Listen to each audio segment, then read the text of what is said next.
Hey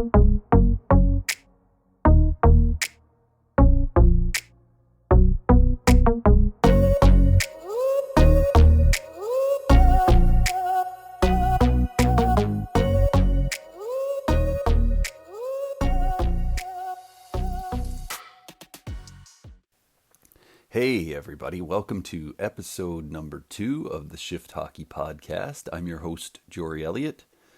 I've got to start this week's episode off by once again thanking Morgan Baker for being the first brave soul to join me on this new adventure as a coach, and for sharing such great detail about her journey. I know that the YouTube platform isn't the most convenient for listening to audio that runs so long, but it's the best I can do right now. So I really want to thank everyone who took the time to tune in to the first episode last week. I am extremely grateful. This week's conversation is with University of Waterloo freshman goaltender Mikayla Schnarr. Mick has had a wonderful hockey journey thus far, with many chapters yet to write in the coming years, I'm sure. Her journey has seen her come within a whisker of making the OWHA U18 team. She's had 2 appearances in the OFSAA High School Girls Hockey Championship and won it all in 2019. And this past season, she started 17 games for her hometown University of Waterloo Warriors.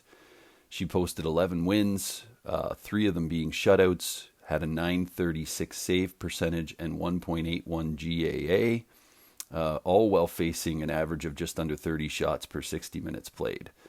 Those numbers earned her Rookie of the Year honors for the team and OWHA All-Rookie Team honors.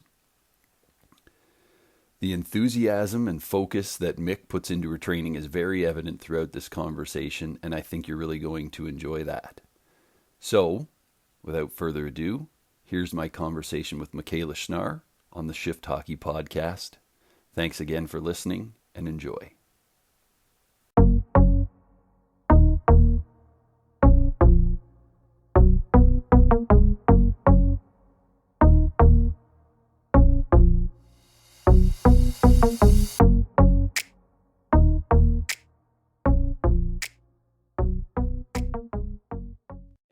I'm happy to welcome Mikayla Schnarr, who's goaltender at the University of Waterloo, Waterloo native, and formerly of the KW Rangers in the PWHL.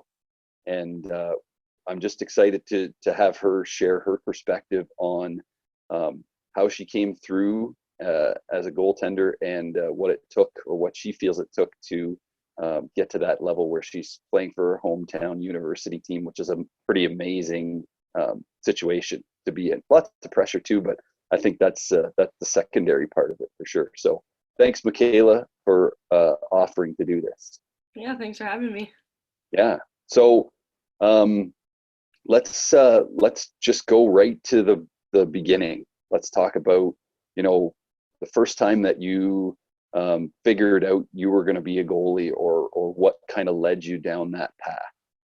I know for me, I was in Rookie Ravens, and I started off being like defense, forward, everything. You kind of rotate in and figure out where you fit. And for me, I was one of those kids who would get really frustrated when the puck went in the net and I wasn't the goalie, because I'd always be like, oh, well, what if I could have got that or whatever. So eventually some girls didn't want to be goalie, so I would take their place. And I don't know, I felt like for me, I could handle like kind of taking on that position and letting in the goals. Then I wouldn't really be upset because I'd put it on myself instead of being like, why didn't you get that? And then after playing repeated games as a goalie, I actually got the opportunity to kind of back up for the novice A team and kind of see how a real like goalie works, who plays every single game. And that was a cool experience for me, even though I didn't get to go in the net. But that kind of led me along my way and showed me that that's what I wanted to do. My dad was also a goalie, so he kind of pushed me in that direction as well. Yeah, no, and that's so much of how it usually happens. It doesn't surprise me that you were thinking that way in Rookie Ravens, because that is totally your personality. It's like, if I can control this, that'll be amazing. So you did it, and look where it led you. And I'm the same. My dad played goalie, not as a kid, but as an adult. And so he had some of the gear around. He had one of those old timey masks that like Yeah. sat flat on your face. And I just fell in love with that part of it. So that's awesome. What, so, you know, it was interesting because Morgan said the same. She started in Tyke playing goalie. And that's not a realistic, even an opportunity anymore, because they're going to force goaltenders to skate out in the games that they don't play, Yeah. that they aren't starting. And so I think that's an amazing opportunity. But at the same time, I look at, you know, the goalies who have had success. There's a lot to heaven, but that early specialization in goaltending, I think has some benefits for sure, to where you end up in the game. So when we talk about specialization and you're playing minor hockey, at what point did you decide, and I know you ran track in high school, but was there a point where you decided, like, I'm going to cut out some other things, sports or activities that I do, to really focus? And what was kind of the thing that made you think you needed to do that? When I was in grade 7 and 8, I was playing competitive soccer out of London, and I was also a keeper for soccer. And I got some opportunities there, and you know, people were like, "Oh, keep playing soccer, keep playing." And then being in hockey, I think it was minor bantam, I started going and helping out with the midget AA team, and kind of seeing like an automatic pace change just from midget. And from there, it became not only expensive to play competitive in both, but going into high school, I wanted to kind of figure out like, what path am I going to go down, because this is when stuff's going to get serious if I want to give myself a good opportunity. So I don't know, hockey's always been my number one, so it wasn't that hard of a choice. It was more letting go of like some of the relationships I had made with people and like my coaches in London, because obviously I don't get to see them as much.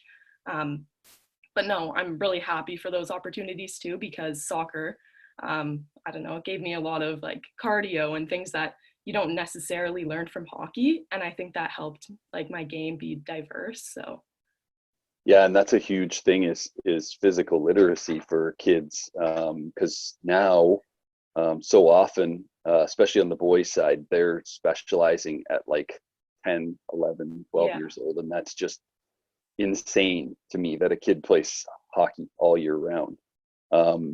I think it's interesting that you mentioned the relationship part of it, because that is, you know, outside of what you get from hockey, playing it and challenging yourself to get better and have success. The relationships are a really important part of that. And I'm curious to know, so you've played minor hockey at the junior level with the KW Rangers, and high school hockey. yes. Is there one of those environments where you felt like, and I kind of feel like I know where you might go with this, but where you felt like there was a really intense bond between you or the group, to try and achieve what you knew you had to accomplish, and in a certain moment, or as a full season, or as a group of players coming in and out, whatever? Was there a moment where you were like, wow, we really have a strong bond here as a group? Yeah. For me, like my club team with in the PW, those were amazing friendships, but that was, I find, intense hockey, because everyone was there with the purpose of trying to get to the next level. And then school hockey was a nice change, because it was an atmosphere where everyone was genuinely just there to have fun, didn't really care necessarily what happened, who was watching. And that for me was like a good change in pace. And obviously going to OFSAA was something I'll never forget, because yeah, it might not be the same caliber, but playing with a group of girls who were so dialed in, you're playing with grade 9s who play like one level, to PW girls, to girls who play ringette who are on the team and killing it. And so it's just so cool to watch everyone mesh together, and then winning the championship. Like, you couldn't really ask for anything else. Yeah, that sounds like a pretty amazing experience, and that's exactly where I thought you were going to go with Yeah. it. There's two questions that come to me out of that, because I think there's a certain value as a goaltender to seeing more reps. And when you're in high school hockey, it's a really interesting scenario. Like, I know a Bantam AA goalie that was grade 9 and starting this year for St. David, where you Yeah. play. Uh, and that's such an interesting scenario, because she's at practice. I know you guys don't practice a lot, and there's not a lot of formal structure to it, but still you're getting reps and opportunities, and then you get into a game. And I think about it from her perspective, and having gone and watched her play in the playoffs in high school hockey, how valuable that experience is for her, to see what it's like at the next level, and understand that, hey, you know what, I'm not that far away, or hey, I can do this. Yeah. It kind of forces you to think a little bit differently than just being in the motions of playing with your club team or your regular deal every day. Would you agree with that? Yeah, for sure. And I know for me in grade 9, for school hockey, I was still playing Bantam as well. And that kind of showed me that, playing with girls 3 years older, maybe I can go to the PW. Like, maybe I am capable of doing this. I'm stopping these girls right now and, playing different teams with PW players on it and saving them kind of gives you a little bit of adrenaline to be like, okay, yeah, like maybe I do fit in there. And I Right. don't know, that kind of gave me an extra drive. Yeah, for sure. And I feel like I kind of saw that in Megan this year too, is that, there's something in your eye that just shows you can see, you're aware of how close you are to grabbing onto that next level, right? Yeah. And there's only one way to get that. It's to be in that situation. You don't know until you get there. Tell me, so let's talk a little bit about OFSAA and what that experience was like, because you've had a few unique experiences in life as a goalie, outside of playing at the highest levels that you can throughout your career.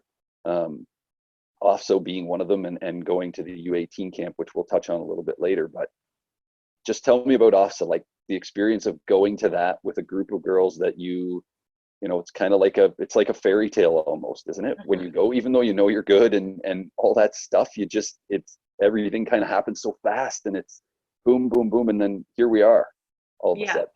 for sure. Because school hockey's only a couple months long or whatever. And a large group of us on the team, we had been to OFSAA the year before and got bronze. So I think we kind of told the new girls on the team, like, this is our year.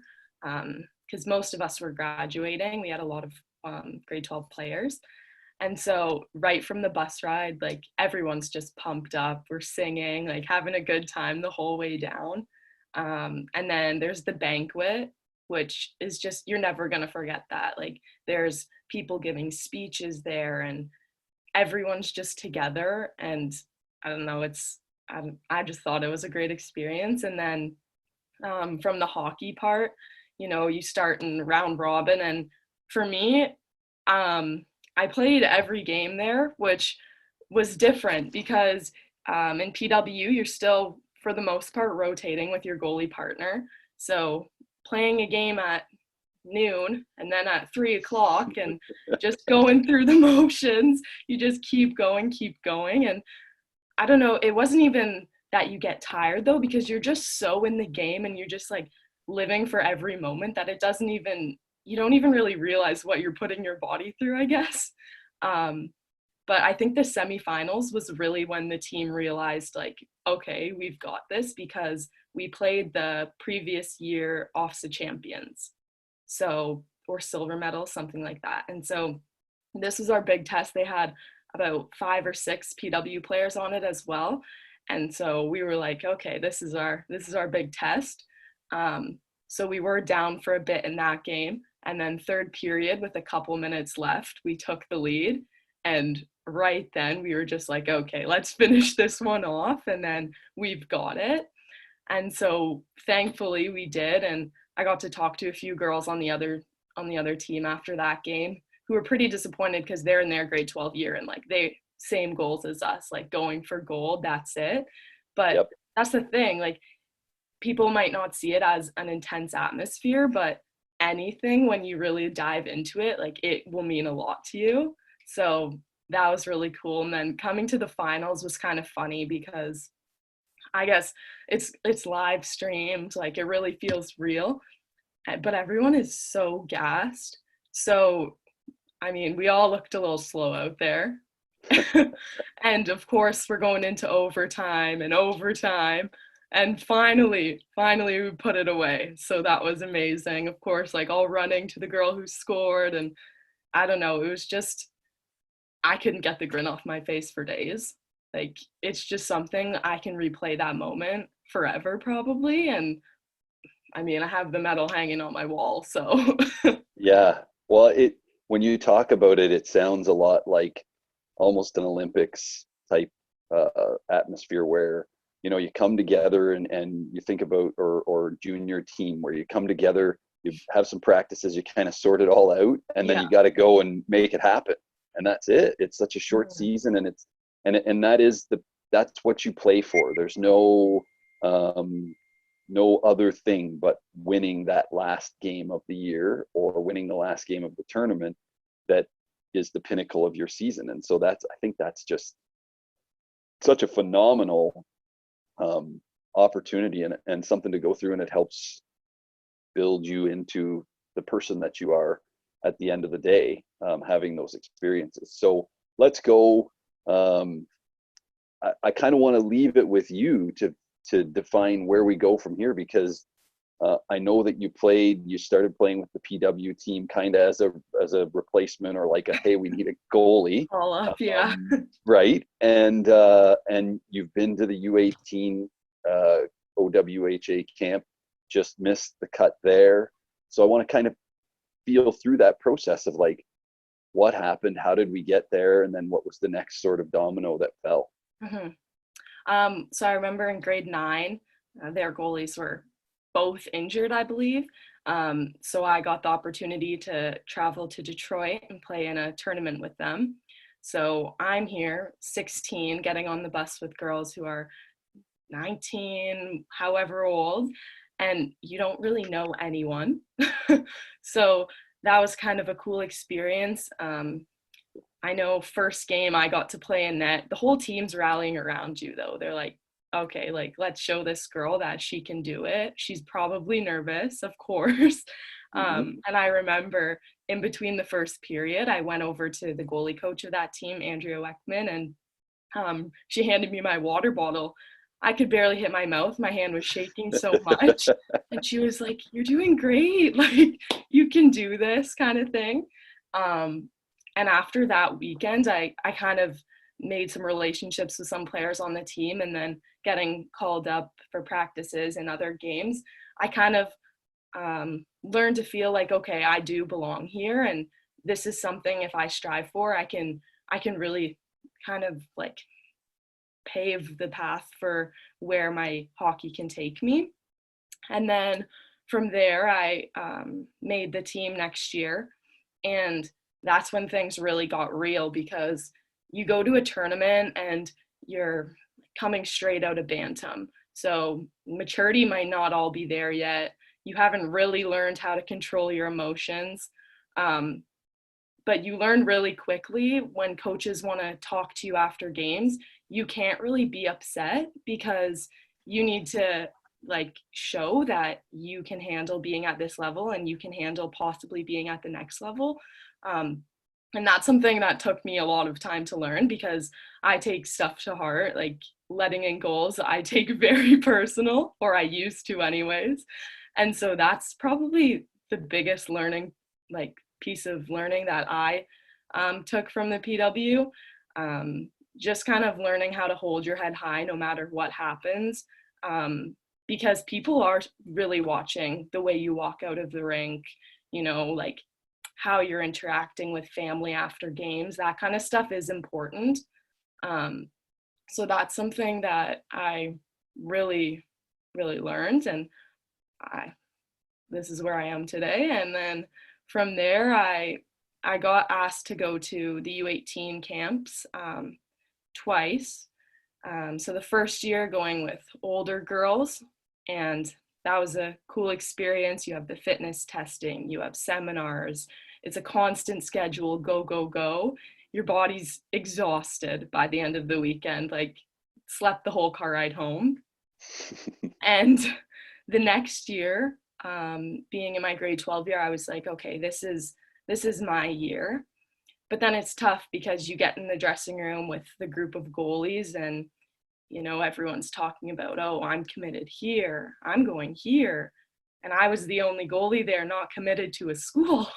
So I was like, okay, might be a little bit of an underdog here, but that just gives me kind of more motivation. And then I talked to the goalie coach there and he was like, who cares? Like, you're here, like that should prove that clearly you're good enough. It doesn't really matter. So that kind of drove me, keep going, right? Whatever. And the fitness part for me was always somewhere I kind of excelled at. So it was just kind of keeping my composure on ice. That's what I had to focus on there. And I truly believe that year I gave it my all and I did everything I could, and cards just weren't dealt in my favor, and that happens sometimes. But from there, I also was connected with Sean Regan, and if I wouldn't have performed how I was there, who knows? Like my hockey career could have been over. So Yeah, I highly doubt that, Mick. But you said something that, and I know you prepare, like you're really adamant about how you prepare.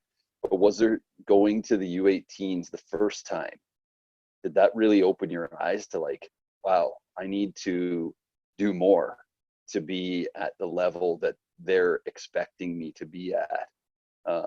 Because of you said you were gassed, and I get it. Like, they're going to put you through your paces beyond anything you've ever seen before. So I'm just curious if that affected your training over the next year before you went back again the next time. For sure it did, because especially doing fitness testing, they expect improvement or at least maintaining what you got the previous year. And there is standards they want you to hit.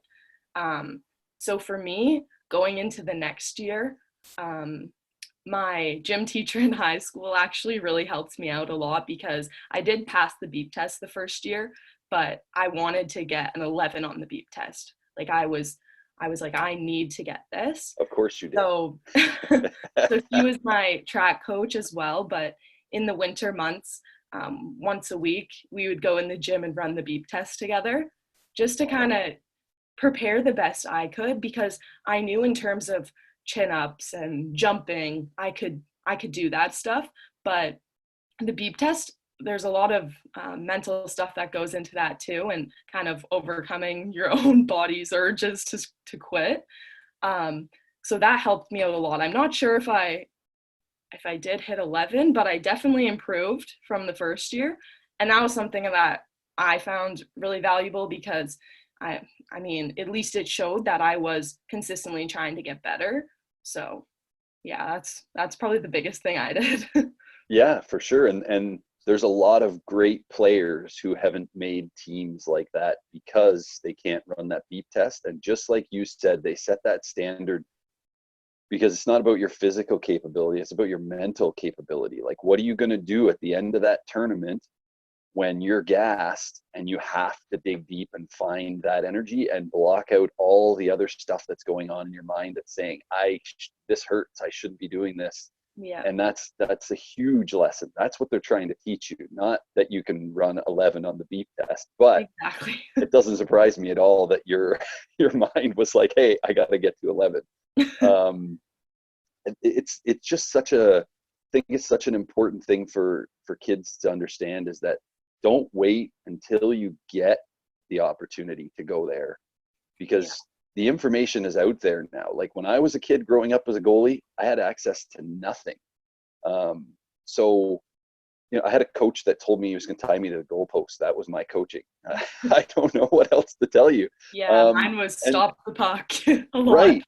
And so this is why I think it's important for young goalies to understand that if you want to do this, the information is out there, whether it's us having this conversation or Instagram or wherever you look, YouTube, there's all kinds of stuff. And don't wait until you get to that point to start challenging yourself to get what you want. know about it beforehand and then go and be as best prepared as you can, like you did the second year after you found out, hey, this is what it's all about. And you know, there's lots of players who I know played on teams for Hockey Canada that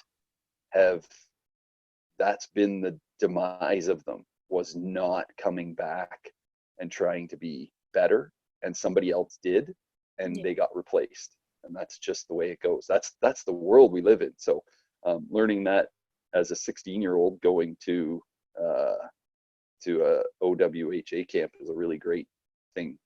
So let's talk about, you touched on like playing in the PWHL, and all of a sudden you've got coaches coming up to you and talking to you.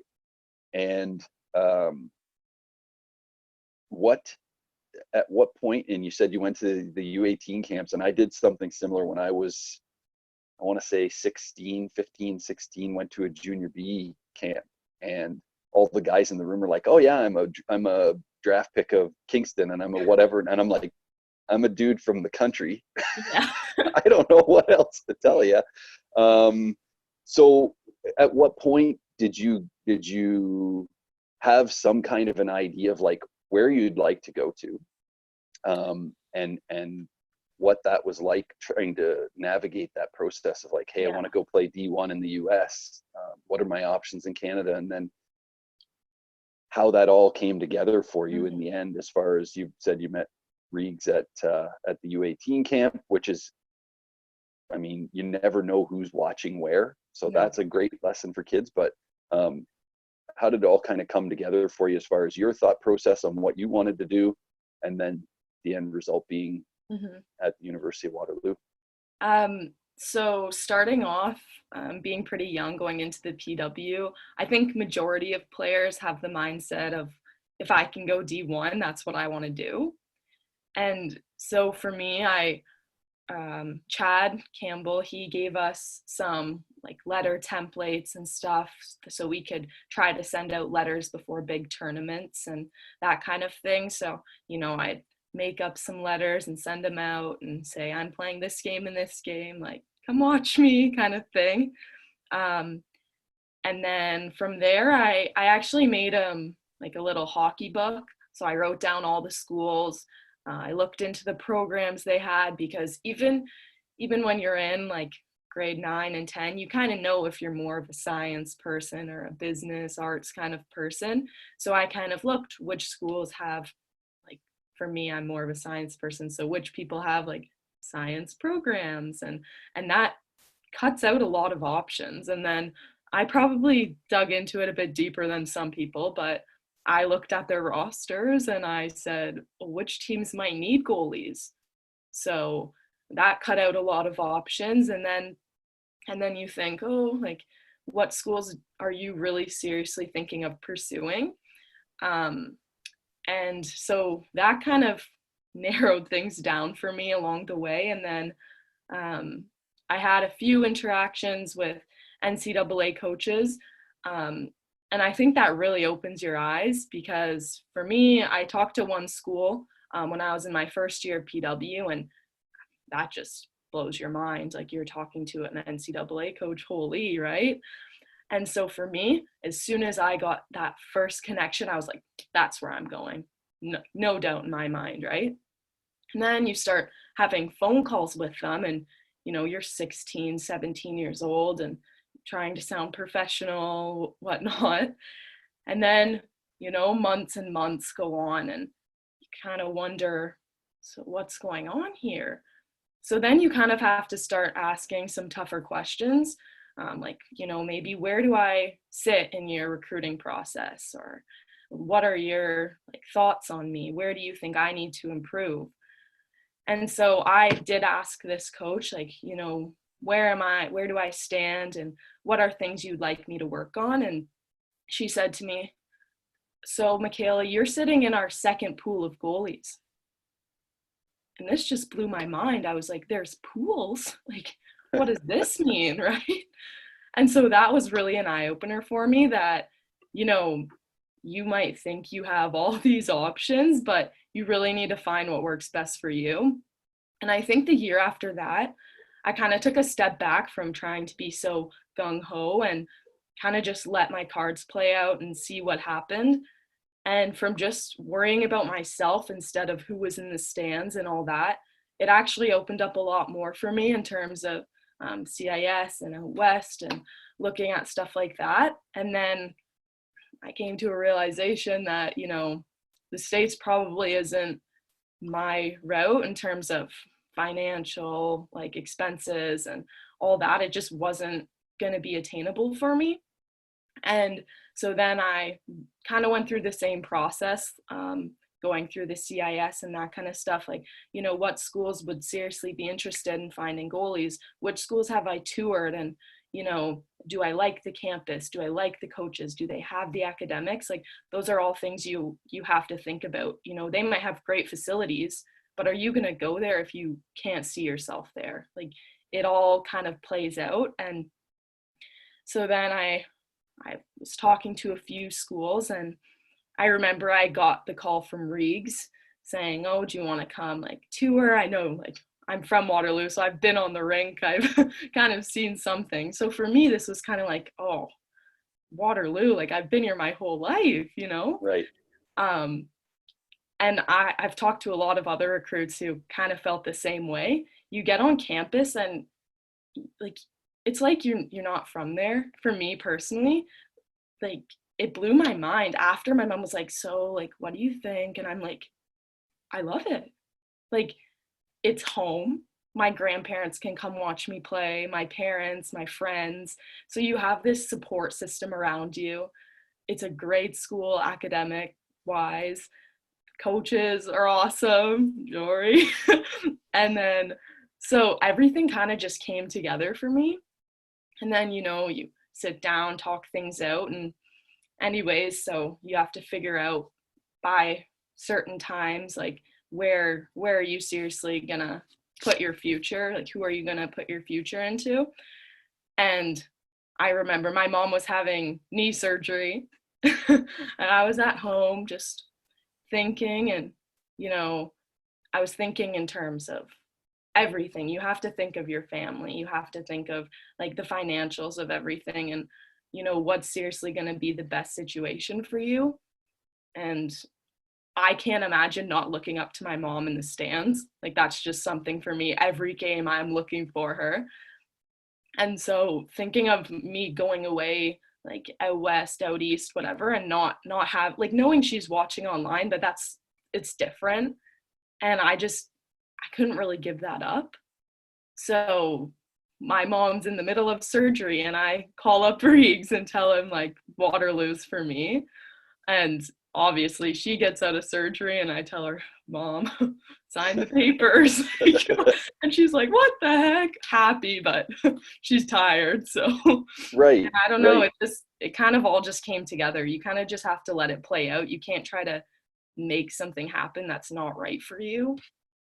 So I think that's, you know what, like I made a bunch of notes while you were talking there because you touched on so many things that I don't think people appreciate. And the biggest one for me was just, you know, you have to know what you want and do the work required to move towards that, but you can't force things to happen because it's not how it works, right? And so when you said, you know, I just let it happen and I kind of went with what feels good, what feels right. Do I like these people? Do I like this facility? What's important to me?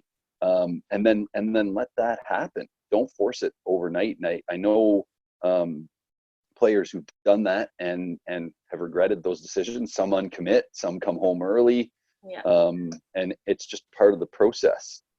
So I think that's a really, really great lesson for young goalies to hear, and that would apply to anybody. Don't try and force something to happen. Make a plan, come up with an idea of like, how am I going to go about this? So you're, you know, Morgan said the same thing yesterday. I'm looking at who needs a goalie and like, what program do I want to take? And she wanted to go into kinesiology. So that limits your opportunities, right? And I think it's, you know, the pool thing in the NCAA, they're recruiting at such a young age or putting those pools together at such a young age. And that's not to say that in CIS we aren't doing that, but things have to happen on that NCAA side before CIS teams can take their pick of what's there. And yeah, go ahead. For me, that pool thing it opened my eyes, because not only like you get all this excitement that you're talking to a school, and I think it kind of makes you take a foot off the gas a little, like, oh yeah, right? And then hearing something like that is like, no, you have to constantly keep going. It doesn't matter who you're talking to, the snap of a finger, and who knows what can happen. Yeah, and I know the year before you came in, we had 7 goalies through that we were looking at to try and fill roles, and things happened throughout the season. Goalie, we had Taylor Reimer, who was from out west, and she decided she wanted to go home. And so that changes your plans, and things happen. So you like you said, you can't just be like, oh yeah, they're totally interested in me, and that's 100% where I'm going to go, because that's not in your control. What's in your control is continuing to play and do your best, and be that person that when they come back to you, you're ready to go, or make a decision at the very least. It's the other thing you said about going to visit Waterloo, and this is not a sales pitch for Waterloo, for the university, but I think something that maybe younger kids don't understand, or they have this idea, I know I did, I want to go away from home. I need that experience. You lived in residence this year. Mm-hmm. And I know the first time I walked on the campus at the University of Waterloo, and the same when I coached at Western, they're like their own little city, right? Exactly. So it's not like you're in Waterloo or London or, wherever you go. Those campuses kind of become their own world for you. And so just expand on that a little bit more, like what it was like your first year once you got there and you're living on campus in residence and eating the buffet food and being able to walk to the rink, and like how awesome that experience was for you when you finally got there, because you connected those dots early when you visited, and then it came to be and you got to experience it firsthand. So did it live up to that, like, hey, this is a city within a city? Yeah, for sure. I decided to stay in residence because I still wanted to get that home away from home kind of feel. And I mean, people are like, well, why don't you go home for meals every weekend from your mom? Or, like, why don't you go hang out at your mom's house whenever? And when you're in university, you don't really have the time, first of all. Like, you're managing your academics, you're going to the gym, you're going on the ice. We have yoga, like we're constantly on the go. And so that kind of stuff you don't even really think about. Like, you are so just in your own space. And I know for me, like, yes, I lived in this city all my life, and I had been to Ravens, like Warriors camps growing up, and I had coached at them, but I had never been really in the academic buildings. So that was all new for me, navigating where my class is. And that's something that I had never really been in the core of the campus and kind of seeing how all of that plays out. So it really just became its own place. Residence also gave me the opportunity to meet people from other teams. So I met girls on the volleyball team, the soccer team, which I probably would have never connected with if I didn't stay in residence. And yeah, food is a big change. I got lucky. I stayed at a residence where everything was kind of locally sourced, so at least it was fresh, even if it wasn't your favorite option. Right. But yeah, walking to the rink, that was a big change. And I mean, for me, the first time waking up at 6 a.m. and walking across campus in the dark can be a little scary, but you get used to it, that's for sure.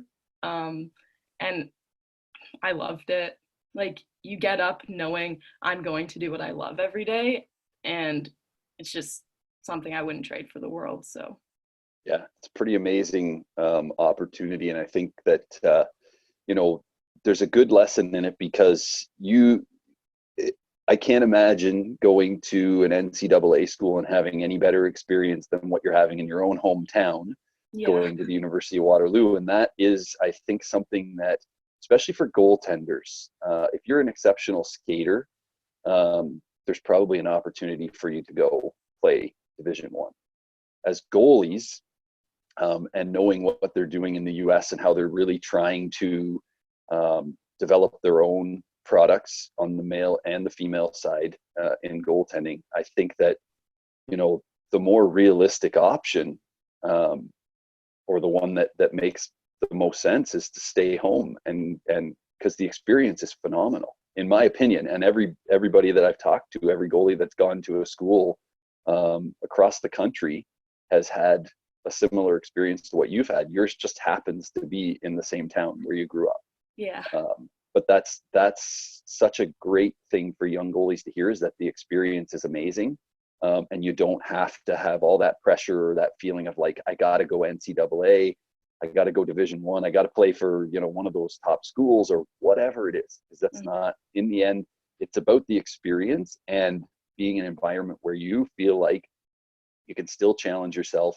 You're still able to grow as a player, and you get to enjoy the process of doing all that. So let's talk a little bit about, you know, anything that felt different your first year. And I know a lot of it because I was in the room with you every week and we were on the ice every week, but just talk about like what it felt like. So you come in, and one of the things young goalies don't really grasp when they come in is that all of a sudden this is not a sharing environment anymore. No. We're competitors, right? So you got to play your way into whatever role you want to be in, and that takes a certain level of commitment and a certain level of plus you're getting, like, you've got an NHL caliber strength coach that's throwing stuff at you, and like, just talk about what that's like, and trying to navigate through your first year, where you're like, I came in as a highly touted prospect and nothing's guaranteed. Yeah. Yeah, that's a big thing, that nothing's guaranteed, because you really don't know. I got lucky. This is a kind of another perk of staying at home. I got to train with Hoff and some of the girls on the team in the summer, which helped with nerves a bit, because at least you get to form some relationships in advance. And it also, again, opened my eyes, because I knew I came in to at least the strength part of it, thinking that, okay, I've worked out, like, I'm a pretty strong individual. And then you get in the gym with someone like Tatum Claremont, and I mean, Beast mode, yeah.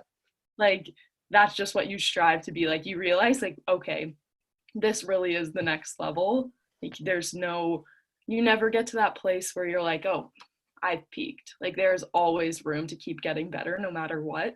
And that's something I learned a lot from my first year watching video with you, Jory, because, you know, you watching games from the beginning of the year to now, I might think I had an amazing game at the beginning of the year, and watching it over, you can pick out so many things that can be better or adjusted or anything like that. And that was something that helped me out a lot my first year. And in terms of playing and stuff like that, nerves and confidence was definitely like a big thing that got me in the beginning. Went back to the shakes a little bit. Just something that you kind of have to overcome, and it comes with time. You can't really like push it out of the way. That's just the person I am. So just have to deal with it. But it helps having a supportive team for sure. We all got really close, and we did team bonding, that kind of stuff. And knowing that you might be young, you might have girls older than you who are striving to be right where you are too. Having a team supporting you when you let in a goal or whatever, it kind of just reassures you and like puts your confidence back in check that, okay, you can't just stop now. Like, you are striving for something. You're not guaranteed to play a game.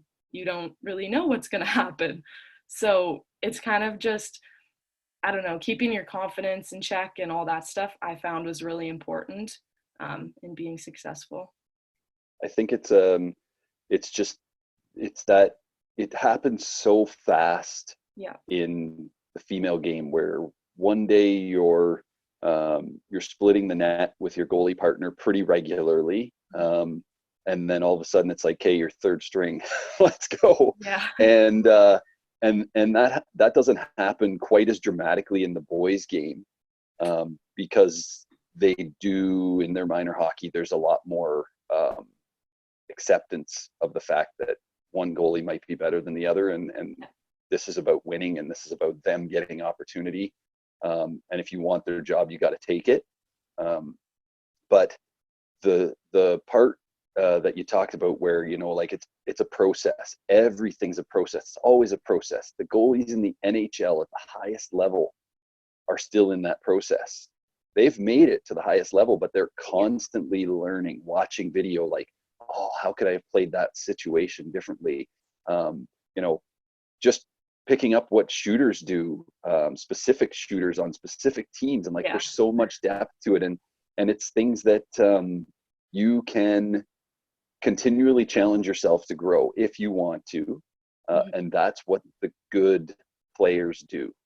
That's why Tatum Claremont is who she is and why she led the league in scoring, because she just is always thinking, how do I get better? How do I do this different? How do I do that better? There's no limit to her, like, only when her body says no more. And I'm sure she's going to try and go past that too. And that's what it takes. That's honestly what it takes if you want to be that super successful player. There is no other way about it. There's a process. It's going to take time. You have to respect that. Be nervous. Acknowledge that emotion, and what its purpose is to say that, like, yeah, this is a big moment. This is my first game in the OUA, or this is, you know, playing against last year's national champions, or whatever the moment is. But then go back to trusting the process. You've done the work. You earned this opportunity. You're here. Guess what? If it doesn't go your way today, you're going to learn something, and you're going to get better the next time. And that's really what it comes down to. There's ups and downs, but that's part of it. You have to have ups and downs. If it was all good times all the time, you'd never push yourself to be any better. So let's kind of take a 180, because I want to get to some of the stuff about, you know, what it is that makes hockey special, because it is, in the end, in the long run, it's about the memories you take away from it. We're not always going to have the competitiveness of the game as far as training and preparing and playing. So what do you think right now at this point in your life, and you've still got a lot of playing days ahead of you, you know, what's the biggest obstacle you think you've overcome to get to where you are now? For me, I think definitely, like, the confidence and believing in myself part took a lot for me. And just managing my emotions, for sure, because, you know, you can put yourself fully into the game, but you can do that in a way where you can walk out of the dressing room with your head held high. And for me, that took me a lot. And I'm sure other goalies, you know, you get out of those games and you're just angry, you want to run to the car, whatever. But at the end of the day, like, you're a goalie, you're going to let goals in. Games aren't going to go how you want. You might have to rewatch goals over that you don't want to watch. Sorry about that, but it's true. You do. It happens, but everything's just a growing moment. And I mean, looking at myself when I was my first year PW to where I am now is just, like, I can't believe it. And, like, for me, I'm really proud of myself because I think it's changed my game completely. Like, I can let in a couple goals in a game and still be giving it my all and still make awesome saves despite it. It doesn't matter what the score is. Like, you just have to keep pushing and know, like, it's not being, like, overconfident or anything, but you have to have that little bit in the back of your head that knows like you are supposed to be here. And I think getting a grasp of that has helped me not only in hockey, but in every aspect of life. Yeah, and I think you said it. Believing in yourself is one of the hardest challenges. Like mental stuff is the biggest challenge, and I think it's something that young goalies need to hear. It's scary territory, or it sounds like a scary place to go into. Like, what would I do? How would I do that? And it's because it's different for everybody. But I think if you can start to understand that at a younger level, like, what are the thoughts that are coming in that are making me not believe in myself? Because that's important, you know. And Morgan was on yesterday, and she's 5'3", and you're 5'3". Yeah. And there's a component of that goes into believing in yourself, because you look around at your surroundings. And this is something I want young goalies to hear, is that, you know what, it doesn't matter if you're 5'3" or 5'8". Coaches and scouts might tell you different, but the results speak for themselves. There's 2 players that I've worked with, that I'm working with right now, that are both playing in the CIS, that are 5'3" and have had success. And so believing in yourself, regardless of where you're at, trusting that process, that you're doing the work and you're getting better, that's what it comes down to. That's how you get opportunity. Because if you don't believe in yourself, if you're out there like looking at the other goalie at the other end of the ice going, she's 5'8", or, you know, look how tall she is over the crossbar, or whatever, you're done right there. You've set the tone for how that's going to go for you. And so just being confident that you've done the work and that you believe in yourself and your ability is so, so, so important. Let's talk about what's your favorite thing? We talked about your favorite memory. OFSAA is probably one of your favorite memories, right? Just because it like that immediate gratification for such a short period of time. But what's your favorite thing about the game of hockey? Like, is it because it challenges you personally to get better at something, or just the camaraderie that you have, or the friendships you've made, or it could be anything, like a relationship that you've formed with somebody that you never would have because of the game, coaches, whatever. What do you think your favorite thing about the game is? I think I have 2 things for this one, if I can remember both. But the first one is definitely the friendships and being able to, you know, they might only be a couple years older than you, but you see different girls as role models. And if you never played the game, you would have never strived to, you know, push yourself a certain way and get out of your comfort zone. Because I know for sure, like, I would have never met like girls like Lauren Gable playing 4-on-4. Like, it's a relaxed setting, but you still get amazing competition and opportunities you would have never got in your life. Like, stuff like that is just amazing. So definitely the relationships, you can connect with them down the road, and, you know, maybe one day you could be coaching beside them or something like that. Like, you never really know what the future will bring. And then also, what was I going to say? It's all right if you can't remember. Yeah. I do that all the time. I don't remember the second one. You know what? We can come back to it. Okay. I think, you know, like, what would you say if you had the opportunity to look back? If there was one thing that you could do differently, not a regret, because I don't think that regret is a positive emotion. I think that just looking at, you know, maybe something that we did, and I, knowing you've already taken the action to do it differently as you went forward. But if there was one thing you could do, or something that you knew maybe before a certain point in your career, what would that be?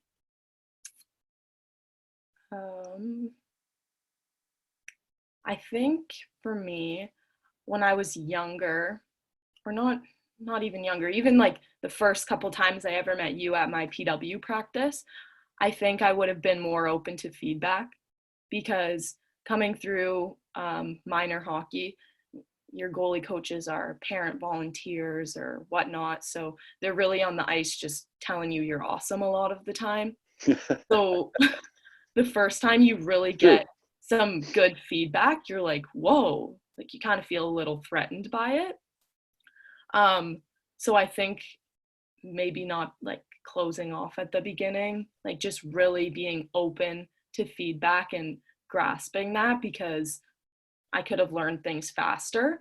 And that's something I'm completely open now, but that's something that took me time to get to as well, just because that's something I was never used to growing up. Yeah, and I think that's an amazing point, because I do with every goalie I ever work with, no matter how young they are, how old they are, I always tell them, and I probably told you this, I don't remember because I say it to everybody, but it's important to have that open mind and know that I'm just there to share information with you based on my knowledge. And there's other coaches who have different knowledge and different ideas, and you have to take it all.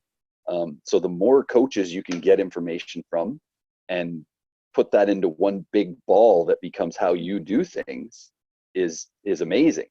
And there's no doubt, like I have no problem talking about it. I felt that tension initially between us, because I do come in pretty hot. I do, but I think it's important for me as a coach to establish, what that relationship needs to look like right from the get-go. Because if I come in and be anybody but myself, I'm doing you a disservice, because that's not why I'm there. And honestly, every goaltender, we navigate that a little bit differently, as to how receptive they are and like kind of where we have to go. And you need to give yourself a lot of credit, because you learned fast. Like we moved through stuff at 10 times the speed that a lot of goalies do. And that was not because of how smart I was or how willing we were to work together, but because you had the work ethic to take those things you already knew, maybe you didn't know outwardly, but that you were going to take that information and make it your own, and formulate a plan of how that would work in your game. And we made some big changes to your game. And I was pretty adamant that, like, you know what, having watched you, these are the things we got to do to help you have more success. And that's a hard thing to hear as any human being, no matter who you are. It's just part of the process. And I think that's why I love what I do so much, because I get the opportunity to have those conversations with these goalies at a young age, where they're going to know that, that next coach that comes along, I'm just going to listen to what they have to say and evaluate whether that's of value to me or not, and then move forward from there, or ask questions. That's one of the biggest ones I tell them to do, is like, ask a question. I wasn't always comfortable with that as a coach, because I didn't know as much, and I couldn't ever admit that I didn't know. But now I'm happy to say, you know what, I don't know that. And that's an opportunity for me too, and for the goalies I work with to grow. So it's impossible to know everything, because things move and change, and you always see it through your perception. So I think that's one of the best points we can drive home. I think let's finish on the greatest, I don't know, like, I'm not sure how to wrap this up, because I think that there's a couple things maybe we could talk about, the challenges of changing your game. So like, you were doing a lot of post stuff when I first came to see you, and you came by it honestly, because that was the rage in the game, like be down the RVH and all this stuff. And I kind of just saw the game a little bit differently, never really bought into that fully as much as some coaches did. And with you being a smaller goaltender, knew right away that you were exposing yourself to good shooters in a way that you really shouldn't have been. And so we worked on that. What do you think about changing your game so dramatically? What was going through your mind in those moments where I'm like, hey, we got to try something different here? because first you have to analyze, like, am I getting scored on in those situations, or am I vulnerable? And then, is what this person's telling me relevant, or do I just want to continue to do it? Because I always say to every goalie, you know what, if you want to keep doing it the way you're doing it, and I probably said this to you too, Yeah. that's fine. I've said it to you this year. You know what, like, I have my ideas, but if you can make it work the way you're doing it, then let's keep doing it that way. But as soon as you start getting scored on with regularity, I'm stepping in and I'm going to say, hey, like, we got to change something, some way together. We got to figure out a new way. So just talk about that process of making significant changes in the way you play. Because I think I work with goalies now that are struggling with some of this stuff, like glove position and widening their stance, and like all the stuff that we work on a regular basis. Yeah, it can definitely be frustrating at first. Just not the fact that, you know, someone's telling you to change something about how you've always been doing, but just really understanding it and applying it, because a lot of the time you do stuff and you don't even know you're doing it. So I know it was really helpful. You would bring out video sometimes right on in our goalie sessions and show me something, and I said, how, I didn't even know I was doing it. And just being able to see that is one cue that kind of helped me make adjustments. And I mean, the reps, like, you have to be really motivated to wanting to change. Like, applying yourself in one practice isn't going to cut it. It has to be every practice you are dialed in really making that change, and like, making yourself better. Because I know you've talked about it a lot. Take something as simple as like glove positioning. If you're lazy about it in practice, that's gonna be what happens in the game too. It's not just, oh yeah, I remember now, I have to hold my glove here. Like, that's it's not how it works. Like, it somewhat is that muscle memory and repetition. And then lastly, I would say, just, you kind of have to put some trust in the person who's telling you, like, this is going to help you, because if you don't trust the process, then you're never going to learn anything from it. Yeah, and I think that's you know, we don't always get to choose who comes into our lives and at what point. And I think it's important, and I kind of touched on it, was just being so comfortable in how you do things and your process, and what you want out of what you're doing, allows you to assess the value of that person contributing to your circumstances. So I think about when people get into the work world and they have a boss that is mean or whatever, but they're doing the job that they want to do. And so you have to compartmentalize those things. Like, how much am I going to let this affect me? Sure, I have to listen to you because you're my boss, or you're my goalie coach, or you're my head coach. But do I actually have to take that fully into and make it part of me? Or do I just, it's a surface thing that's part of what I do? And it's not necessarily the be all end all. Like, if I don't do this, oh no, worst thing in the world is going to happen to me. Like, that's not what's going to happen. You just have to evaluate all those different things that come along. Because I'm sure you've had some coaches that had different styles. We all have. I see them all the time. And people have favorites and not favorites. But guess what? In the end, you still play the game, still have fun. You still get to stop pucks or score goals, whatever you're doing. And I think that's what it comes down to in the end, is just knowing that a person has your best interests at heart. That's all they're trying to do, is give you something. What you do with it is your decision in the end. Yeah. And when you do, I find for me, when I do choose to, like, really commit myself to making that change, I know I've told you a bunch of times, then when you execute it well in a game, you know, you think, oh my gosh, like, we practiced that, it actually works. And Right. It's rewarding, like, knowing that what you're putting your effort into is actually paying off and it's making you better. So Yeah, and it would be interesting to talk about, because there's some things that we do that we put into your game that I wouldn't necessarily teach to another goaltender, just based on what I know about them. And the one that comes to mind is the overlap and how you use that. in your game versus what a bigger goalie might do or somebody else might do, who doesn't have the same speed or the same commitment to detail. Let's call it laziness. I don't know what else to tell you, but it's just when you practice, and you don't get to determine the scenarios that happen in a practice. Your coach draws up drills, and you can pick something you're going to focus on, like, I'm going to work on that glove position today, or I'm going to work on widening my stance when they hit the hash marks, or whatever it is.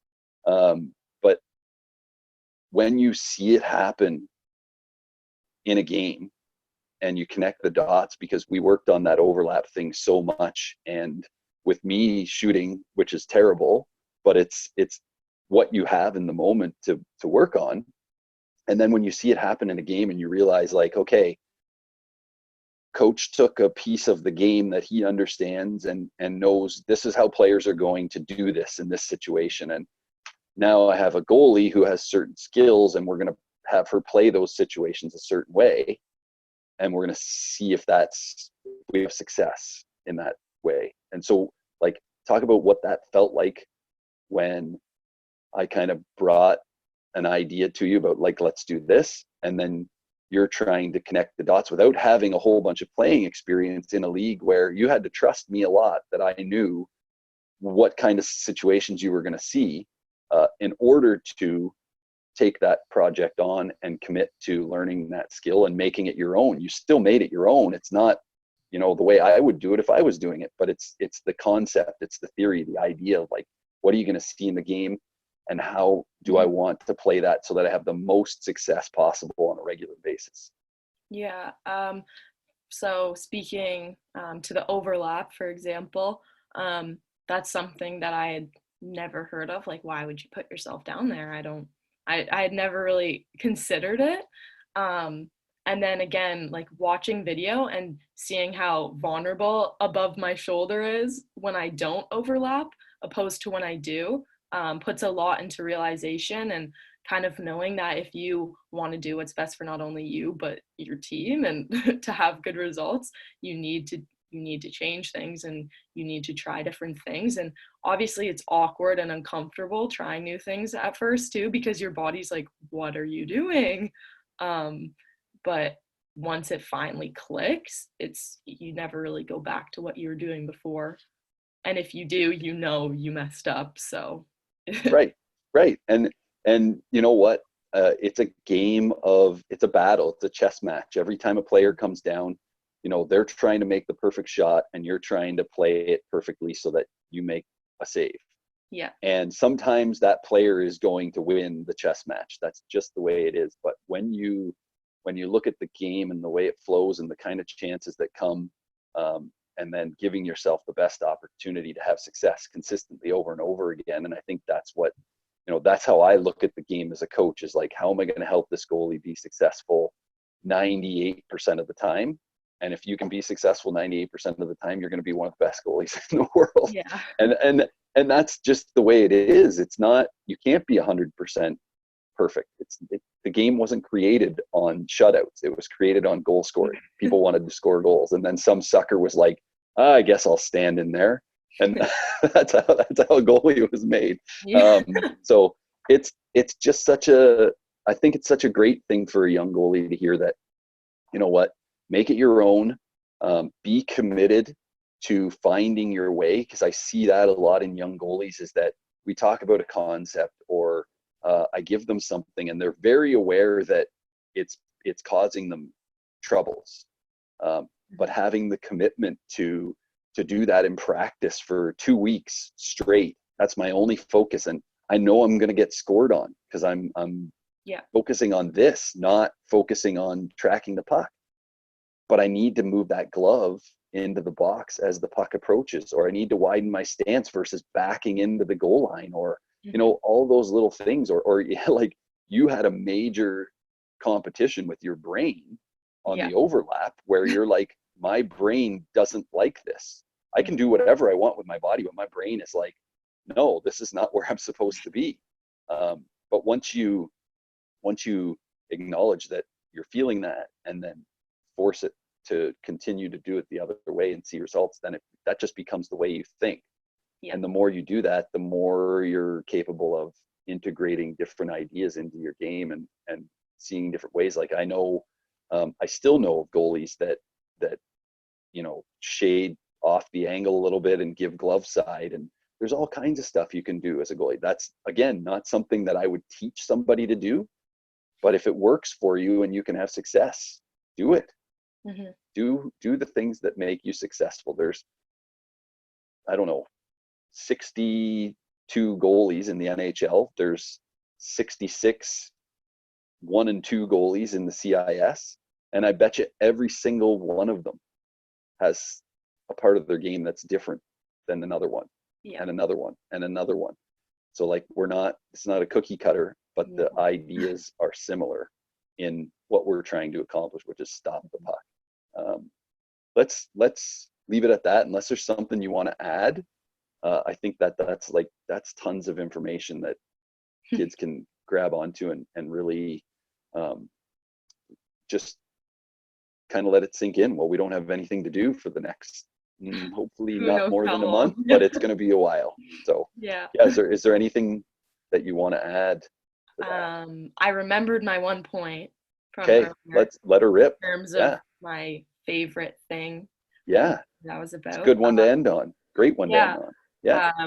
I know for me, probably one of the biggest things I take away from hockey is, I always say it's kind of like my happy place. So no matter what's going on, hockey kind of gives you an outlet and, I don't know, a chance to de-stress. You're worried about stopping the puck. You're not worried about this class or your family or anything that's going on.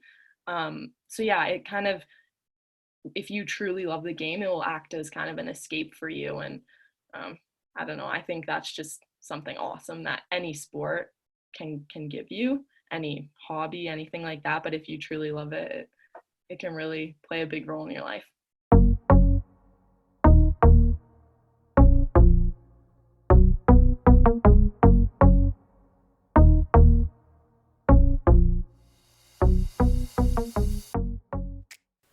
I don't know about you, but I just can't help but smile when I hear Mick's enthusiasm and commitment to her game.